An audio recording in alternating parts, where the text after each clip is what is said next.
Do like share and subscribe, और कृपया करके इस चैनल को बढ़ाने के लिए आप इसको सब्सक्राइब कीजिए, साथ साथ अपने दोस्तों के बीच में भी इसको शेयर ज़रूर कीजिए। धन्यवाद। गुड आफ्टरनून फ्रेंड्स, आइए हम जो है कुछ अपडेट्स के बारे में बात कर लें। बीते सप्ताह नेपाल के प्रधानमंत्री पुष्पकमल दहल प्रचंड की भारत यात्रा के दौरान दोनों देशों के बीच कुछ महत्वपूर्ण समझौते जरूर हुए, लेकिन विशेषज्ञों का मानना है कि इस यात्रा ने कई सवालों को जन्म दिया है।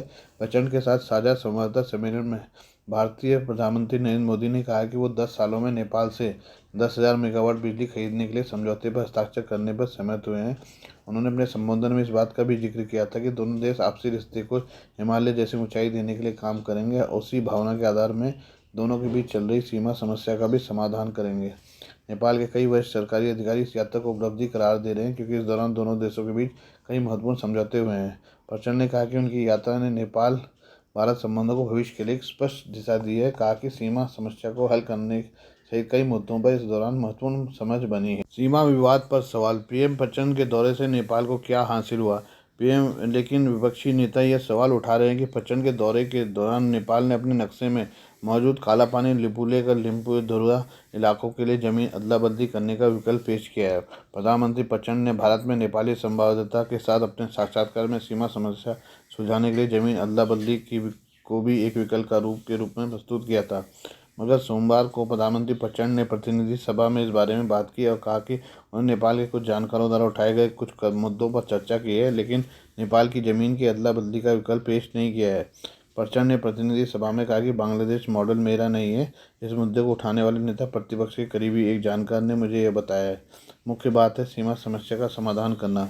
उन्होंने बताया कि काला पानी लिपुलेख और लिम्पियाधुरा को नेपाल की ज़मीन के रूप में स्थापित करना सबसे बड़ी बात थी, और उन्होंने कहा उसी के अनुसार अपनी भूमिका निभाई है। आइए अब शंग्रीला डायलॉग्स के बारे में कुछ बात कर लें। सिंगापुर में आयोजित शंग्रीला डायलॉग से इतर एक प्रेस कॉन्फ्रेंस में चीन की पीपल्स लिबरेशन आर्मी के शिष्टमंडल ने कहा है कि भारत की सेना चीनी सेना के लिए चुनौती नहीं बन सकती। उनका कहना था कि सेना के आधुनिकीकरण और डिफेंस मैन्युफैक्चरिंग क्षमता में भारत चीन को चुनौती देने की स्थिति में नहीं है। साउथ चाइना मॉर्निंग पोस्ट के मुताबिक PLA academy of military sciences के सीनियर कर्नल झाओ झिया झाओ ने कहा कि आने वाले कुछ दशकों के दौरान भारत सैन्य ताकत में चीन का मुकाबला करने की स्थिति में नहीं होगा, क्योंकि इसका औद्योगिक इंफ्रास्ट्रक्चर कमज़ोर है, जबकि चीन सेना के लिए मैन्युफैक्चरिंग के बेड़े और अधिक प्लेटफॉर्म बना चुका है। चीनी सेना के वरिष्ठ अधिकारी की टिप्पणी के बाद चीन और भारत की सेना की मौजूदा ताकत की तुलना शुरू हो गई है। कई विश्लेषकों का कहना है कि इसमें कोई दो मत नहीं है कि चीनी सेना बेहद मजबूत है, लेकिन ये भी सच है कि हाल के कुछ सालों में भारत ने अपनी सेना के आधुनिकीकरण पर काफ़ी जोर दिया है। Stockholm International Peace Research Institute के आंकड़ों के मुताबिक 2018 से 22 तक भारत ने दुनिया भर में सबसे ज़्यादा हथियारों का आयात किया। इस दौरान इसके 31% हथियार अकेले रूस से आए।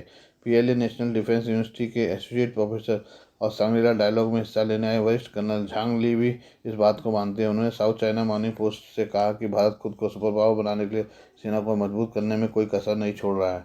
दूसरी ओर आर्थिक तौर पर लगातार मजबूत होने के साथ ही चीन की सामरिक महत्वाकांक्षाएं भी बढ़ती जा रही हैं। फिलहाल चीन खुद को अमेरिका के गंभीर प्रतिस्पर्धी के तौर पर देख रहा है। साथ ही एशिया में उसके मुकाबले भारत और जापान जैसी बड़ी ताकतें भी हैं।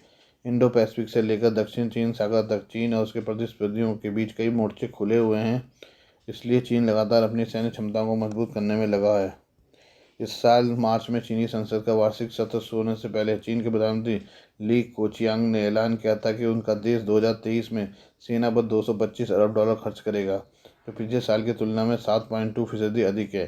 चीन की रक्षा बजट 2020 में 6.6, 2021 में 6.8 और 2022 में 7.1% बढ़ा था। ये तब है जब चीन की अर्थव्यवस्था की रफ्तार पहले की तुलना में धीमी पड़ गई है। चीन के $225 अरब रक्षा बजट अमेरिकी रक्षा बजट का 1/3 है, लेकिन ये भारत के रक्षा बजट का 3 गुना है। 2023-24 में भारत का रक्षा बजट $54.2 अरब का होगा। चीन की अर्थव्यवस्था का ग्रोथ टारगेट 5% है और वो अपनी सेना पर 7% अधिक खर्च कर रहा है। वहीं भारत की अर्थव्यवस्था का ग्रोथ रेट अगले वित्त वर्ष में 7% कम रहने की संभावना है, लेकिन इसका रक्षा बजट 13% बढ़ा है। साल 2020 में चीन के सैनिकों के साथ लद्दाख के गलवान में हिंसक झड़प में 20 भारतीय सैनिकों की मौत के बाद भारत ने अपनी रक्षा तैयारियों को बेहद गंभीरता से लेना शुरू कर दिया है। अमेरिकी think tank United states institute of peace का कहना है कि संघर्ष के बाद भारत ने चीन से लगी अपनी सीमाओं पर सैन्य तैयारियों को काफ़ी रफ्तार दी है। एलएसी में भारत ने लगभग 50,000 अतिरिक्त सैनिक लगाए हैं। भारतीय वायुसेना को सीमाओं के नज़दीक तैनात किया गया है। बॉर्डर से लगे इंफ्रास्ट्रक्चर मजबूत किए जा रहे हैं। एलएसी से सटी 73 स्ट्रेटेजिक सड़कें तैयार की जा रही है। अरुणाचल प्रदेश में ही 14 से 30 मील लंबी सड़क तैयार हो रही है। भारत के 5.94 लाख करोड़ रुपए के रक्षा बजट में से 1.62 लाख करोड़ रुपए नए हथियार और सैन्य साजो सामान के लिए निर्धारित किए गए हैं। चीन अपनी सेना पर भारत से ज़्यादा खर्च करता है, तो क्या भारत को अपनी तुलना में चीन का रक्षा बजट ज़्यादा होने पर चिंतित होना चाहिए? जवाहरलाल यूनिवर्सिटी के चीनी अध्ययन विभाग में एसोसिएट प्रोफेसर अरविंद एलेरी कहते हैं, अगर जीडीपी की तुलना में रक्षा बजट के आधार पर तुलना करेंगे तो सही तस्वीर सामने नहीं आएगी। हर देश की रक्षा जरूरतें अलग होती हैं। चीन और अमेरिका सामरिक तौर पर दुनिया में खुद को जहाँ स्थापित करना चाहते हैं, उसके लिए उन्हें ज़्यादा खर्च करना पड़ेगा। जरूरी नहीं भारत इसमें उनके साथ प्रतिस्पर्धा कर ज़्यादा खर्च करे।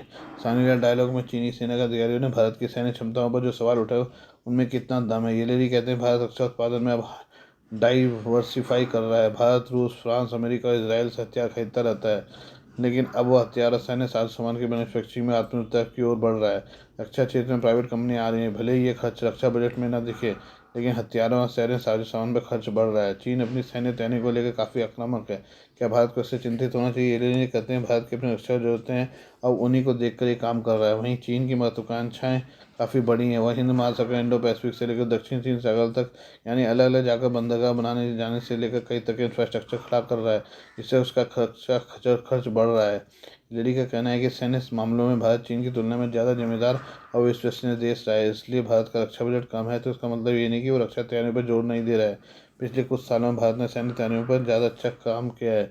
आप पाएंगे कि भारत ने डिफेंस रिसर्च पर काम किया है, उसका असर मैन्युफैक्चरिंग पर पड़ा है। आइए अब हम पाकिस्तान के बारे में बात कर लें। पाकिस्तान में राजनीतिक संकट गहरता जा रहा है। पूर्व प्रधानमंत्री इमरान खान और पाकिस्तानी सेना के मुखिया जनरल असीम मुनीर के बीच टकराव इस संकट को और हवा दे रहा है। अब देश के जर्नलिस्ट इमरान सफ़त ने कहा है कि पाकिस्तान तहरीक इंसाफ के मुखिया इमरान को उम्मीद है कि अगले 2 हफ्तों में जनरल मुनीर के खिलाफ बगावत होगी। सिर्फ इतना ही नहीं, इमरान ने तो जनरल मुनीर के कोर्ट मार्शल की भी बात सोच ली है।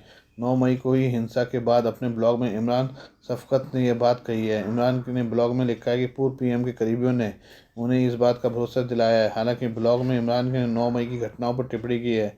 इमरान सफ़कत ने कहा कि पूर्व पीएम को उनके विश्वासपात्रों ने भरोसा दिया कि आने वाले हफ्तों में सेना के अंदर ही जनरल मुनीर के खिलाफ विद्रोह शुरू हो जाएगा। पत्रकार ने कहा कि इमरान के एक करीबी शख्स ने उन्हें मीटिंग की कहानी बताई। पिछले दिनों पाकिस्तान में हुई हिंसा के बाद से इमरान के करीबी उनका साथ छोड़कर जा रहे हैं। देश के चीफ जस्टिस सीजे उमर अता बंदियाल ने भी इमरान खान को राहत दी है, लेकिन 10 मई के बाद से दोनों में से किसी के लिए भी से अनुकूल नहीं है। सफ़कत ने 18 मार्च को इस्लामाबाद हाईकोर्ट न्यायिक परिसर में घटनाओं का भी जिक्र किया। सफ़कत ने खुलासा किया कि इस्लामाबाद एसपी का फ़ोन संबंधित अधिकारियों की तरफ से टैप किया जा रहा है, उन्हें सबूतों के साथ पकड़ा गया था। इमरान खान कई बार सार्वजनिक रूप से कह चुके हैं कि उन्हें अंदरूनी सूचनाएं मिलती हैं, वो उनके खिलाफ हर साजिश से वाकिफ़ हैं।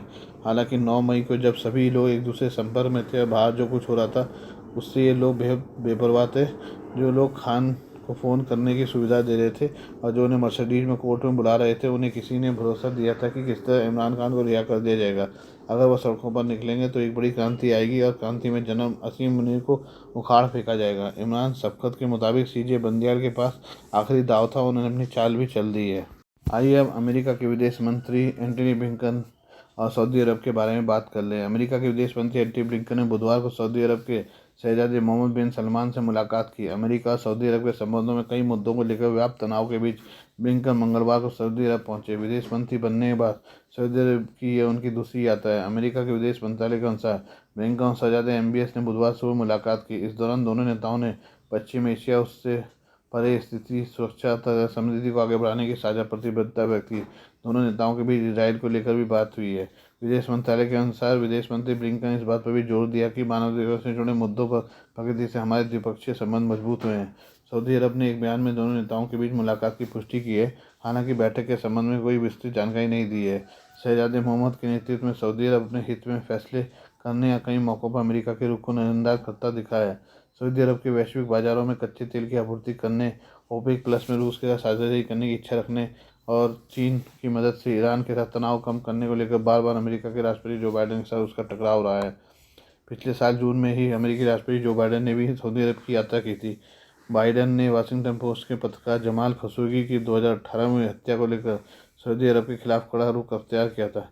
विदेश मंत्री ब्लिंकन से पहले बाइडेन के राष्ट्रीय सुरक्षा सलाहकार जेके सुलिवन ने भी सऊदी अरब की यात्रा कर शहजादे मोहम्मद बिन सलमान से मुलाकात की थी।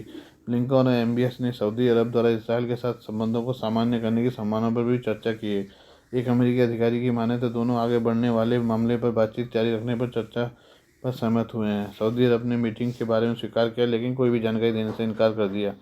ब्लिंकन का सऊदी दौरा ऐसे समय हो रहा है जब यह देश अमेरिका के दुश्मन चीन के करीब होता जा रहा है। मिडिल ईस्ट से इस साल मार्च में तब बड़ी खबर आई थी जब चीन ईरान और सऊदी अरब के बीच शांति दूत बनकर उभरा था। दोनों देशों ने चीन की मध्यस्थता के बाद राजनयिक रिश्ते बहाल कर लिए हैं। इसके बाद चीन का कद इस क्षेत्र में काफ़ी बढ़ गया। अब देखना होगा कि क्या अमेरिका चीन की तरह ही इसराइल और सऊदी अरब के बीच शांति दूत बनने का जो प्रयास कर रहा है उसमें वो सफल हो पाता है या नहीं। अमेरिका ने रूस और चीन को अंतरिक्ष में बढ़ती हुई ताकत को मात देने की तैयारी कर ली है। यही कारण है कि अमेरिका स्पेस फोर्स अगले कुछ महीनों में जासूसी सैटेलाइट्स को लॉन्च करेगी। इस सैटेलाइट्स का मुख्य काम अंतरिक्ष में रूस और चीन की हर हरकत पर नज़र रखना है। कहा जा रहा है कि इस सैटेलाइट्स को जुलाई के बाद लॉन्च किया जाएगा।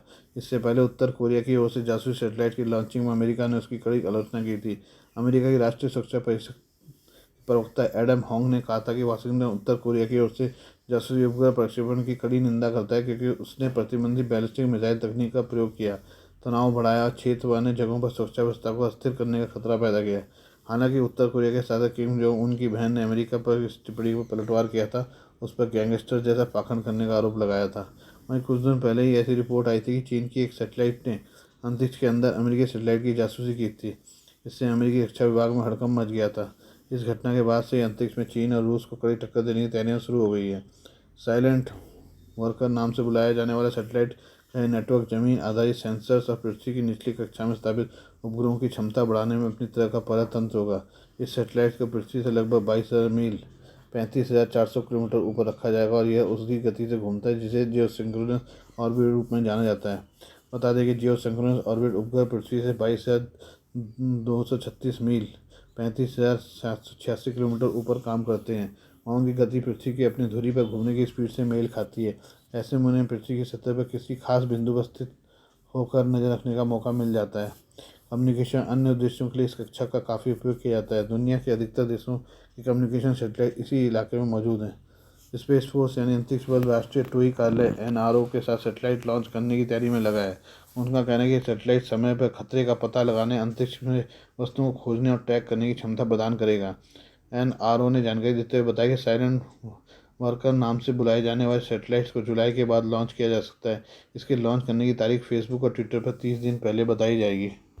आइए हम बांग्लादेश के बारे में बात कर लें। बांग्लादेश की प्रधानमंत्री शेख हसीना ने मंगलवार को कहा कि बांग्लादेश और भारत की सेनाओं को आपसी सहयोग को मजबूत करना चाहिए। साथ ही उन्होंने द्विपक्षीय सहयोग के लिए एक नए क्षेत्र के रूप में अंतर्राष्ट्रीय शांति अभियानों में साझेदारी का भी सुझाव दिया। बांग्लादेश की 2 दिवसीय यात्रा पर सोमवार को ढाका पहुंचे भारतीय सेना प्रमुख जनरल मनोज पांडे ने हसीना के सरकारी आवास पर उनसे शिष्टाचार मुलाकात की। इसी दौरान हसीना ने टिप्पणी की। प्रधानमंत्री कार्यालय के एक वक्ता के अनुसार हसीना ने जनरल पांडे से कहा कि दोनों पड़ोसी देशों की सेनाओं के बीच सहयोग और सहभागिता को मजबूत किया जाना चाहिए। जनरल पांडे ने बांग्लादेश के 2 दिवसीय दौरे के आखिरी दिन मंगलवार को पीएम हसीना से उनके आवास पर शिष्टाचार भेंट की थी। अपनी सरकार की ओर से Bangladesh institute of peace support operation BIPSOT की स्थापना का उल्लेख करते हुए हसीना ने कहा कि दोनों देशों के बीच पारस्परिक कल्याण के लिए गतिविधियों के आदान प्रदान के अवसर हैं। हसीना ने बांग्लादेश के 1971 के मुक्ति संग्राम के दौरान भारत सरकार, भारतीय सेना और भारत के लोगों के समर्थन भूमि को याद किया जब दोनों देशों के द्विपक्षीय संबंध बहुत बेस्तर पर थे। हसीना का गरीबी दोनों देशों के लिए एक चुनौती बनी हुई है। बांग्लादेश और भारत को इसे हराने के लिए हाथ मिलाने की जरूरत है। उन्होंने कहा कि ढाका और नई दिल्ली ने अपने संबंधों में सामाजिक और आर्थिक विकास को महत्व दिया है। उन्होंने कहा गरीबी क्षेत्र के लोगों के मुख्य शत्रु और इस क्षेत्र के देश को गरीबी उन्मूलन के लिए एकजुट होकर काम करना होगा। बांग्लादेश एक अत्यधिक आबादी वाला देश है, लेकिन उसकी सरकार विभिन्न सीमाओं और सीमित संसाधनों के बावजूद इसे सामाजिक आर्थिक रूप से आगे बढ़ाने के लिए कड़ी मेहनत कर रही है। भारतीय सेना प्रमुख पांडे ने कहा कि रक्षा उद्योग क्षेत्र में बांग्लादेश और भारत के बीच सहयोग बहुत अच्छी तरह से आगे बढ़ रहा है। पांडे ने उन्हें आश्वासन दिया कि आने वाले दिनों में बांग्लादेश की सेना के आधुनिकीकरण के लिए भारत का सहयोग जारी रहेगा और दोनों मित्र देशों के बीच तकनीक और अन्य क्षेत्रों में सहयोग को और मजबूत करने की क्षमता है। भारतीय सेना प्रमुख ने पारस्परिक लाभ के लिए इन अवसरों का उपयोग करने की भी आवश्यकता पर भी जोर दिया।